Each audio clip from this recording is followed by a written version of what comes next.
जब रज़ा ख्वाबे गिरा से सर उठाए, दौलते दीदार इश्क़े मुस्तफ़ा का साथ। अस्सलामु अलैकुम रहमतुल्लाहि व बरकातुहू। अस्सलातु वस्सलामु अलैका या रसूलल्लाह, अस्सलातु वस्सलामु अलैका या नूरल्लाह सल्लल्लाहु ताला अलैहि वसल्लम। मेरे प्यारे आका सल्लल्लाहु ताला अलैहि वसल्लम के प्यारे दीवानों, आज 26 रजबुल मुरज्जब है और यानी आज की रात शबे मेराज कहलाती है। तो शबे मेराज में रात भर जागना, इबादत करना और दूसरे दिन रोज़ा रखना, नफिल रोज़ा रखना, इसकी शरई हैसियत क्या है, मैं उसके ताल्लुक़ से चंद बहुत ज़रूरी बातें हैं जिनका जानना हर मुसलमान के लिए ज़रूरी, वो बताकर अपनी बात ख़त्म करूँगा। मेरे प्यारे आका अलैहिस्सलातु वस्सलाम के प्यारे जवानों, सबसे पहले तो जहन में ये रख ले कि मुक़द्दस रातों में रात भर जागना, नफिल नमाज पढ़ना ये फ़र्ज नहीं है, वाजिब नहीं है, बल्कि मुस्तहब है। अगर रात में जाकर इबादत करेंगे तो सवाब मिलेगा, लेकिन अगर नहीं जागेंगे, अगर कोई फजर पढ़ के सो जाता है, ईशा की नमाज पढ़ के सो जाता है और फजर उठ के पढ़ता है, तो भी अल्लाह तबारक व तआला से सवाब अता फरमाएगा। लिहाजा रात भर जागना, नफिल नमाज पढ़ना फ़र्ज वाजिब नहीं बल्कि मुस्तहब है। करेंगे तो सवाब मिलेगा, अगर नहीं जागेंगे, इबादत नहीं करेंगे तो पकड़ भी नहीं है, कोई गुनाह भी नहीं है।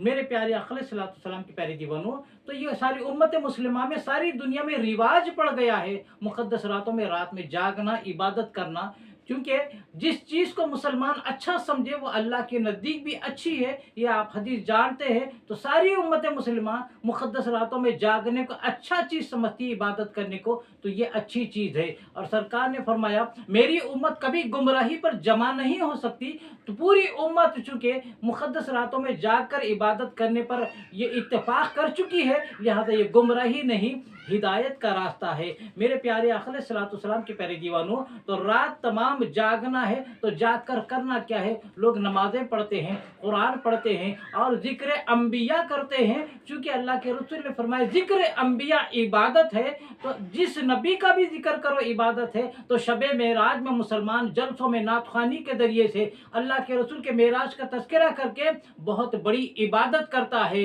मेरे प्यारे आका अलैहिस्सलातु वस्सलाम के प्यारे दीवानों, तो एक तो ये है ज़िक्र रसूल करना इबादत है, नाते रसूल पढ़ना इबादत है। तो सारी रात अगर कोई करता है तो उसका वक्त भी इबादत में शुमार होता है और उसका नवाफिल पढ़ता है, कुरान पढ़ता है, नमाजें पढ़ता है, तो ये भी इबादत है। ज़िक्र तस्बीह करता है, ज़िक्र करता है, तस्बीह तहलील करता है, तो पूरा वक्त उसका इबादत में गुजरता है।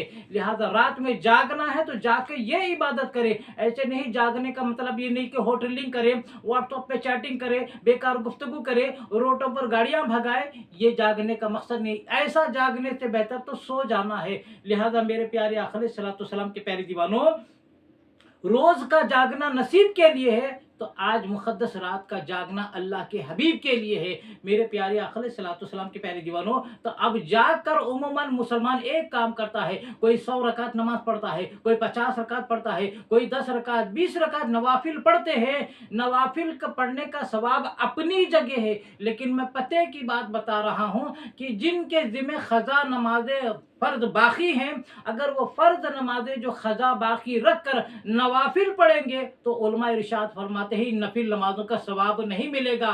नफिल नमाजें उनके लिए है जिनकी एक नमाज भी फ़र्ज ख़ज़ा नहीं हुई है। हमारे बुजुर्गान दीन औलिया कराम जो फ़राइज़ मुकम्मल अदा करते थे वो नफिल अदा करते थे। और आज भी अगर कोई मुसलमान ऐसा है जिसके ज़िम्मे एक नमाज भी फ़र्ज ख़ज़ा बाकी नहीं है, वो नफिल नमाज पढ़ता है तो उसके लिए सवाब है। लेकिन फ़र्ज नमाज छोड़ के ख़ज़ा रख के नवाफिल पढ़ते बैठेंगे, उसका अजर नहीं मिलेगा। इसलिए आज की रात में करना क्या है, खुसूसी तौर पर करना क्या है, एक तो आप तहज्जुद की नमाज पढ़ें, एक तो सलात तस्बीह की नमाज पढ़ के अपने गुनाहों से माफ़ी चाहे, और 100 रकात, 50 रकात, 25 रकात नवाफिल पढ़ने के बजाय रोज़ के 20 रकात नमाजें होती हैं ख़ज़ा की। ख़ज़ा में सुन्नत नहीं पढ़ी जाती बल्कि फ़र्ज और वाजिब पढ़ी जाती है। फजर की 2 रकात, ज़ोहर की 4 रकात, असर की 4 रकात, मगरिब की 3 रकात, इशा की 4 फ़र्ज और 3 वाजिबुल वितर मिला के 20 रकात नमाज होती है। लिहाजा आप कोशिश करें शबे मेराज में जो आज की रात है 100 रकात पढ़ना है, आप रोज़ की 20 रकात नमाज के हिसाब से 5 दिनों की पढ़ लें, 10 दिनों की पढ़ लें। 10 दिन की अगर आप ख़ज़ा नमाज़ें पढ़ेंगे तो 200 रकात नमाज होती है। ये नफिल नमाज के बजाय ख़ज़ाए उमरी अदा करेंगे तो आपके ज़िम्मे से ये फ़र्ज़ साक़ित होगा, वरना ख़ज़ा बाकी रख के नफिल पढ़ेंगे इसका अजर नहीं मिलता। उलमा इरशाद फरमाते हैं, मेरे प्यारे आका अलैहिस्सलातु वस्सलाम के प्यारे दीवानों, अब ख़ज़ा नमाज़ों की कैसी नीयत करनी है ये करें। जितने भी साल आपकी ख़ज़ा हो गई है, बस आसान तरीक़ा ये है, मैं 2 रकात नमाज फ़जर की मेरे ज़िम्मे जो सबसे पहले ख़ज़ा बाकी है वो अदा करता हूँ। मेरे ज़िम्मे जो ज़ोहर की नमाज सबसे पहली जो ख़ज़ा बाकी है वो अदा करता हूँ। इस तरह से आप नियत करें कि मेरी सबसे पहली फ़जर की नमाज जो क़ज़ा हुई है वो अदा करता हूँ, सबसे पहली ज़ोहर की नमाज मुझ पर जो क़ज़ा बाकी है वो अदा करता हूँ, सबसे पहली असर की नमाज मुझ पर जो बाकी है फ़र्ज़ उसकी क़ज़ा अदा करता हूँ। इस तरीके से रोज़ के 20 रकात नमाज के हिसाब से आप जितने दिन की चाहे इस रात क़ज़ा नमाज़ें पढ़ें तो अल्लाह तबारक व तआला सवाब देगा। उसी तरह उलमा इरशाद फरमाते हैं, रमज़ान के रोज़े अगर किसी पर क़ज़ा बाकी है तो जब तक वो क़ज़ा बाकी अदा नहीं करेंगे नफिल रोज़ों का मतलब नहीं है। लिहाजा नफिल नमाज़ें हों या नफिल रोज़े हों उनका सवाब अपनी जगह है, लेकिन ये उनके लिए है जिनकी क़ज़ा नमाज कोई एक भी बाकी नहीं है और क़ज़ा रमज़ान का रोज़ा एक भी बाकी नहीं है। जो रमज़ान का फ़र्ज़ रोज़ा है अगर वो बाकी है तो पहले उनकी क़ज़ा अदा करें। लिहाजा इन दोनों चीज़ों का ज़रूर ख्याल रखें कि क़ज़ा नमाज़ें अदा करना है और रमज़ान के फ़र्ज़ रोज़े जो क़ज़ा बाकी उनको अदा करना है। मैं तमाम मुसलमानों से गुजारिश करता हूँ जिन्होंने मेरे चैनल को सब्सक्राइब नहीं किया, मेरे चैनल मोहम्मद हफीज़ रज़वी को आप सब्सक्राइब फरमा लें और मेरे वीडियोस अगर पसंद आते हैं तो लाइक करने के अलावा सदक़े जारिया की तरफ ज़्यादा शेयर फरमाएं और कमेंट्स के जरिए अपनी राय का इज़हार करना ना भूलें। रब तबारक व तआला से दुआ है कि रब तबारक व तआला हमें इश्क़ रसूल में जीने और मरने की तौफ़ीक़ अता फ़रमाए, रसूल आज़म सल्लल्लाहु अलैहि वसल्लम की सच्ची मोहब्बत नसीब फरमाए, मरते दम तक मसलक अहले सुन्नत पर कायम रहने की तौफ़ीक़ अता फ़रमाए, ख़ातिमा फ़रमाए तो ईमान पर ख़ातिमा अता फ़रमाए। वमा अलैना इल्लल बलागुल मुबीन। अस्सलामु अलैकुम व रहमतुल्लाहि व बरकातुहू।